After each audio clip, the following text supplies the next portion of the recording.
teman-teman, kami dari kelas 11 kelompok 2 akan menampilkan drama yang berjudul Timun Mas.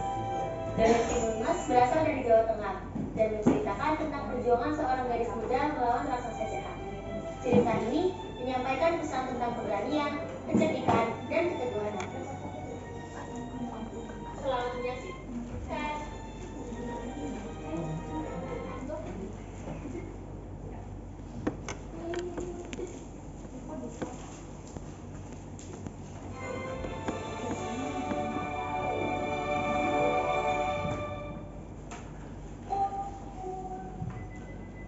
Adik, kamu tahu nggak? Ada cerita rakyat yang menceritakan seorang nenek sebatang kara, lalu mendapatkan keajaiban memiliki seorang anak. Wah, keren sekali bisa mendapatkan keajaiban. Ceritanya bagaimana, Kak? Aku ingin mendengarkannya.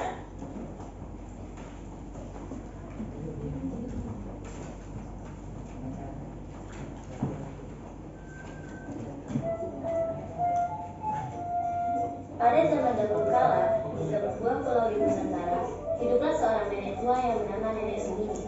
Nenek Sumini tinggal di pinggiran desa di kaki gunung dengan pemandangan yang indah dan tanah yang subur. Nenek Sumini hidup seorang diri, suaminya telah meninggal dan dia tidak dapat bernyanyi. Di hari tuanya, Nenek Sumini terlihat sangat kesepian, apalagi rumahnya jauh dari desa.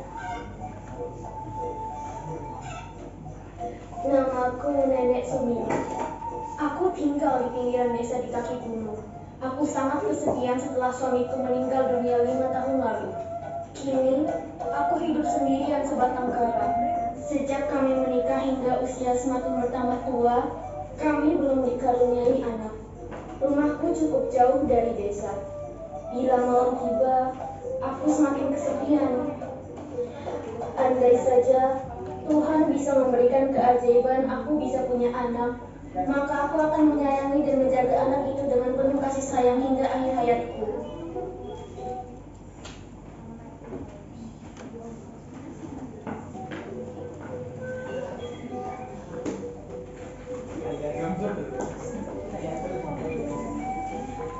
Jika semua pekerjaan dan tawa dan ladang sudah dia kerjakan di tuanya, dia sering duduk melamun sendirian. Kadang, dia pergi ke atas bukit dan melamun hingga hari menjelang malam. Untungnya, nenek punya batu binatang peliharaan. Para binatang itu sering menghiburnya. Suatu sore, ketika nenek sedang melamun di pinggir sawah, tanpa dia sadari, tiba-tiba datang raksasa bernama Buto Ijo. Tubuhnya besar dan berwarna hijau. Melihat ada seorang yang berdiri sendirian, Buto Ijo mendekati nenek dan mencoba menakut-nakuti nenek sendiri. Tetapi, nenek tetap diam tak bergerak. Masih asik tenggelam dalam lamunannya. Hal ini membuat Buto Ijo bingung. Baru kali ini ada manusia yang tak takut padanya. Hei nenek tua, semua takut padaku, tapi kenapa kamu takut padaku? Aku cukup orang menakutkan. Sebenarnya aku sih yang sedang menyakitimu. Hari mulai gelap, nenek masih saja melawan. Buto Ijo, di sini aku tidak takut kepadamu. Kamu lihat diriku ini sudah semakin tua. Aku juga hidup sebatang kara. Aku tak punya keluarga dan anak. Aku merasa sangat kesepian. Aku sangat ingin punya anak agar ada yang merawat dan menemaniku di hari tua dan aku tidak kesepian lagi. Itu masalah yang sangat mudah. Jangan bersedih lagi. Aku bisa membantumu, misalkan kamu bersedia berjanji padaku. Nah, ketika anak itu mulai dewasa dan berusia 17 tahun, aku akan menjemputnya dan kamu harus menyiapkan dia untukku. Karena kamu bersedia, nenek tua.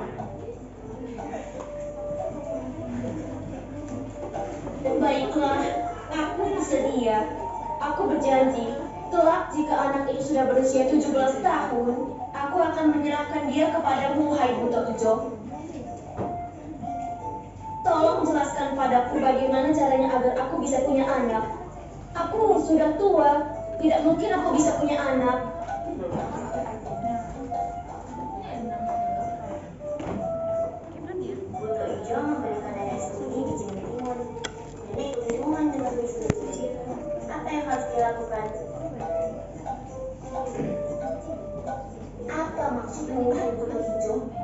kamu ingin agar aku menanam biji timun ini?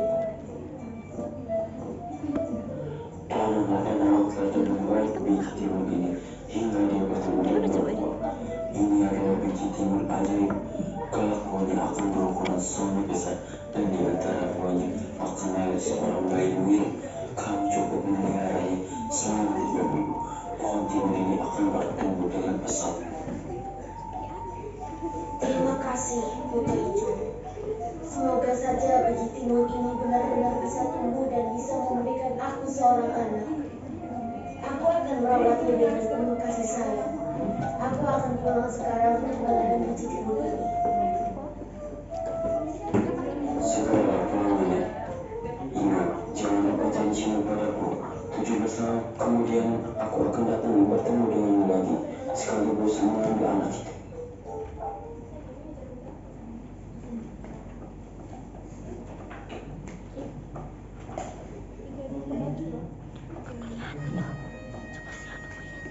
Semoga saja Buto Ijo itu tidak menemukan.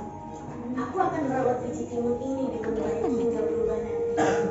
Semoga saja benar-benar ada keajaiban untukku.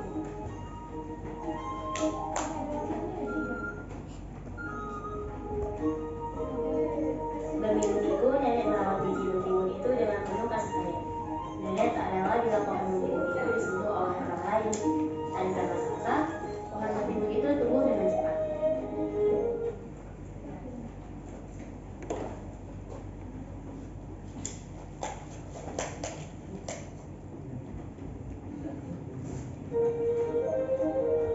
Astaga, apa ini? Ternyata benar, pohon timunnya memang tumbuh sangat cepat. Baru beberapa hari, sudah seperti ini dan sudah mulai berbunga. Aku akan memindahkan pohon ini ke kebun. Di sini terlalu sempit. Pohon timun pemberian Buto Ijo tumbuh sangat besar dan menjadi pohon timun raksasa. Hanya dalam waktu 3 minggu sudah mulai berubah dan tumbuh sangat besar.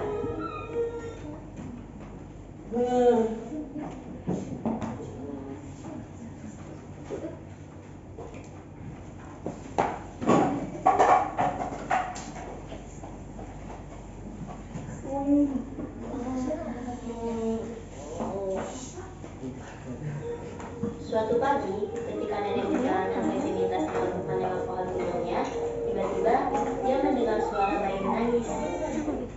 Lalu dia menghampirinya. Betapa terkejutnya nenek ketika ada seorang bayi mungil di dalam timunnya. Dengan hati gembira, nenek langsung membungkus bayi itu dengan dedaunan untuk menyelimutinya dan membawa bayi itu ke rumah.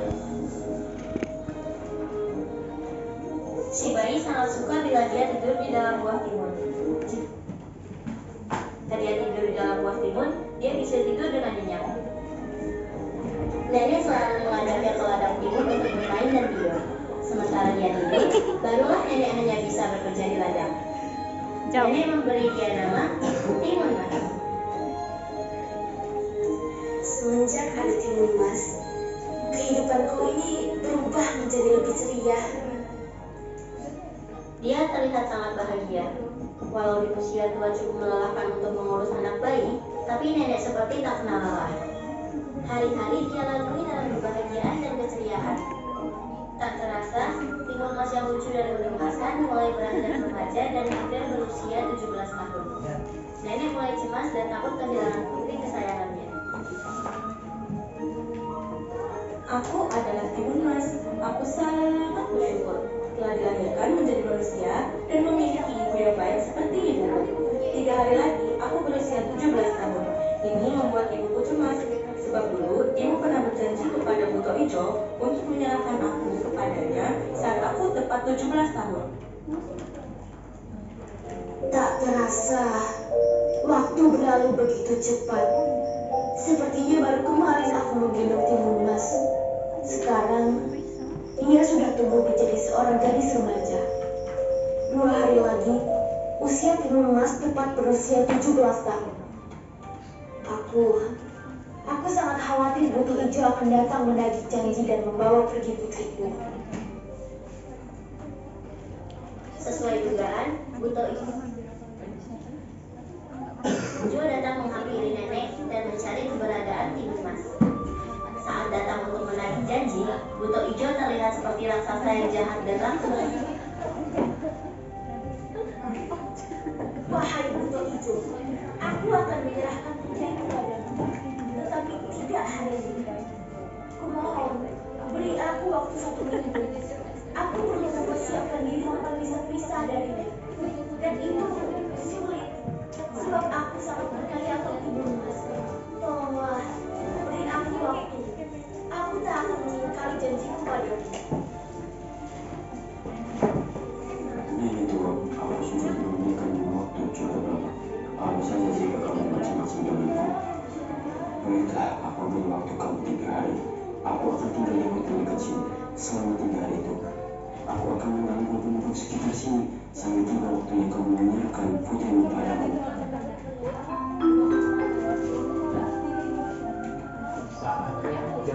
Mohon, jangan kau mengganggu orang-orang yang tak bersalah. Mereka tak tahu apa-apa tentang hal ini. Ini perjanjian antara kita berdua. Tak ada hubungannya dengan mereka. Aku tahu, ini semua karena kesalahanmu. Kamu harus bertanggung jawab. Semakin lama kamu menunda waktu, semakin lama aku mengacau di sini.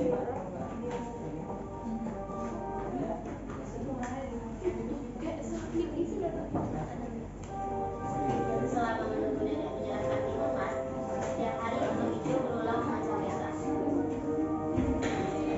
Baru sampai keluarga desa,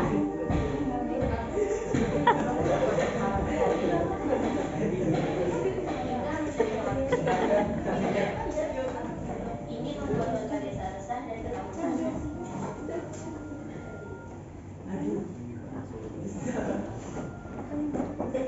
Besok pagi-pagi sekali, aku akan pergi menemui seorang petapa sakti di sebelah utara hutan. Aku akan meminta bantuannya untuk menghadapi. Aku tak rela dia mengambil putri kesayangannya.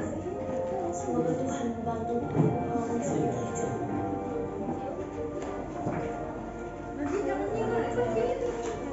Wahai Ibu Sumini, ada hal penting apakah yang buat ibu datang dari jauh untuk menemui saya? Apa yang bisa saya bantu? 17 tahun lalu, aku bertemu Buto Ijo. Aku sangat bersyukur dan ingin punya anak. Lalu dia bersedia membantuku. Dengan syarat, aku harus menyerahkan putriku saat dia berusia 17 tahun. Dan aku menyetujuinya. Akan tetapi, kini aku tak rela menyerahkan putriku padanya. Dia adalah raksasa yang jahat. Aku akan memberi Anda sebuah kantong berisi benda ajaib, isi mentimun, jarum, garam, dan terasi. Semua ini semoga saja bisa membantu mengalahkan Buto Ijo. Akan tetapi, dibutuhkan keberanian menghadapi dia. Berhati-hatilah menghadapi Buto Ijo. Dia itu raksasa yang jahat, pemarah, tapi bodoh dan rakus, yang sering meresahkan warga. Aku berharap semoga putrimu bisa mengalahkan Buto Ijo. Terima kasih atas bantuan Anda, Petapa. Aku mohon pamit. Aku harus segera kembali sekarang karena hari mulai gelap.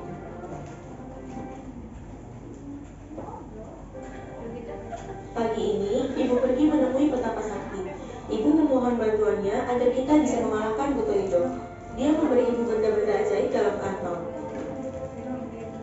Ini untuk kamu pergunakan melawan Buto Ijo besok, anakku. Apakah kamu sanggup menjalani tugas berat ini? Jika kamu takut, bilang saja pada ibu. Aku sama sekali tidak takut, Bu. Aku akan menghadapi Buto Ijo besok. Dia raksasa yang jahat dan sangat meresahkan, yang selalu mengganggu kita, juga semua penduduk. Harus ada orang yang berani menghadapi dia, agar kita semua bisa kembali hidup tenteram di sini.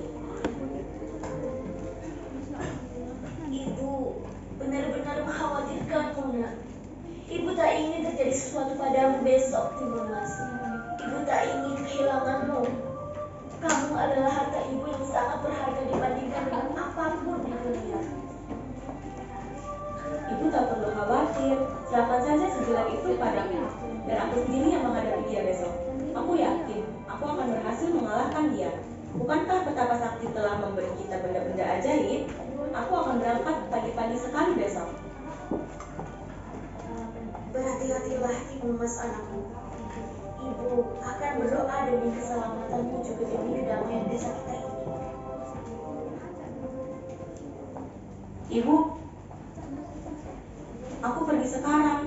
Doakan aku agar berhasil ya, Bu. Aku mencintaimu, Ibu. Aku akan berjuang sekuat tenaga untuk mengalahkan Buto Ijo. Sebab diriku ini penduduk desa ikut menderita. Aku harus pulang membawa kemenangan demi kebahagiaan ibuku yang sangat aku sayangi. Juga demi seluruh warga desaku.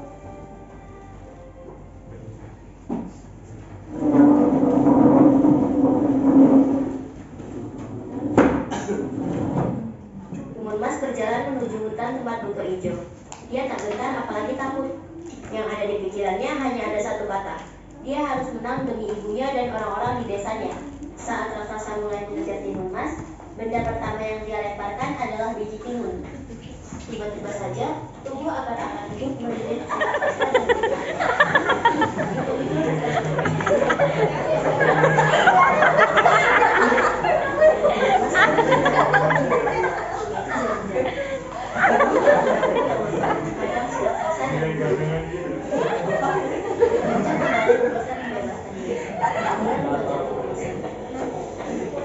Timun Mas kembali melemparkan pintu garam. Tiba-tiba kain pas datang dan mendengarkan Buto Ijo. Buto Ijo ternyata pakai berenang. Akhirnya bisa ke daratan dan kembali mengejar Timun Mas lagi. Timun Mas kembali melempar benda yang terakhir, yaitu terasi. Tiba-tiba Buto Ijo terjebak dalam gelisah.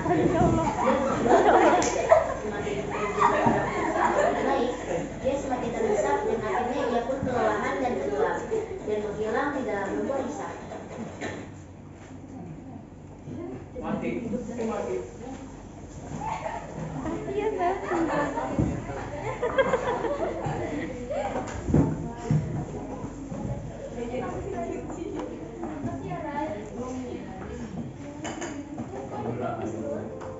Ibu sangat bersyukur kepada Tuhan.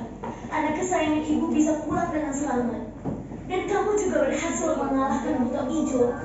Ibu sangat bangga kepadamu, Timun Mas. Kamu sangat hebat dan pemberani. Ibu, kali ini aku bisa kembali pulang dengan selamat. Ini semua karena doa ibu. Aku sangat bersyukur Tuhan memberi aku seorang ibu yang baik dan sangat mencintai aku. Aku juga sangat mencintai ibu. Kita berhasil mengalahkan Buto Ijo. Sekarang kita bisa kembali hidup tenang dan damai.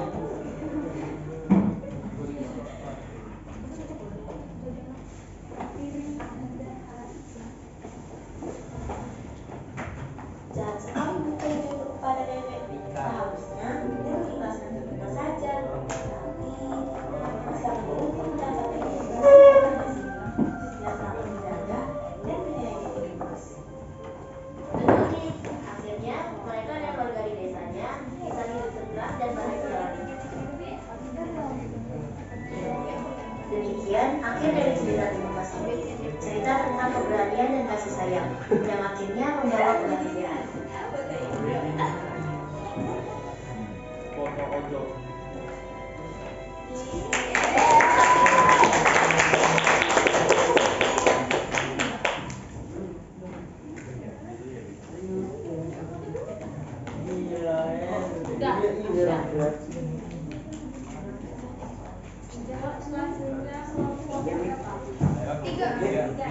Apa ya? Bau apa?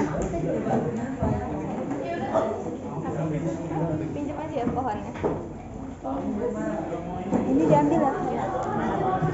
Jangan di situ deh, guys. Matiin.